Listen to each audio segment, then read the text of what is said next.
Jonathan, on Friday, you decided to stand while your teammates took a knee. You decided not to wear a Black Lives Matter shirt, and you also have made the decision not to have a message on the back of your jersey. What went into making that decision, and why was it important? It was important to me.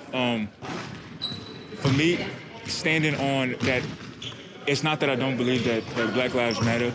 It's not that I want to stand out and be provocative or go against what anybody is saying. I stood and chose not to wear a shirt or put something on the back of my jersey because I had a different aim in mind. And my aim was hoping that in that moment I'll be able to preach. In that moment, be able to say that, my hope for everybody is to understand that we all have faults and we all fall short, that we can all come together. Was that intended to be a demonstration or a protest to make the statement? I still, because I just had a different goal in mind. So, people were kneeling and people were wearing that stuff because they wanted change, and I want change as well. And like I said, the change that I wanted was that to be able to say that we all have faults, that we all make mistakes, we all say things we shouldn't say, do things we shouldn't do, and I can't fault you for yours unless I reconcile mine. Why was it important for you to become an ordained minister? Honestly, it wasn't necessarily a decision for me. Like, I didn't go out and say, man, when I'm 22, I want to be an ordained minister and all this stuff. It wasn't that at all. I grew up in the church, and as I started to live my life and got to go through high school and college, I started to get away from it, and I started to live for myself.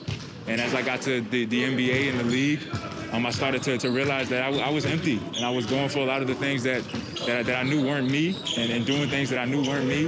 Is there something else that you would like to elaborate on that you feel maybe got misconstrued or misunderstood in the message you're trying to convey? Yeah, I think that, my thoughts, they really had nothing to do, per se, with the anthem or with the flag or, the president or anything like that. And if we all could recognize that, man, I have faults and you have faults, and I think at the end of the day, it's a heart problem. It's a sin problem that we all have, and racism and injustice and everything that goes on, prejudice. It all comes from a place of falling short and sin in our hearts and all the atrocities that take place every single day, and not just racism.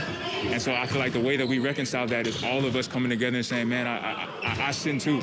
Coach Clifford and your teammates have all come out and said they support you.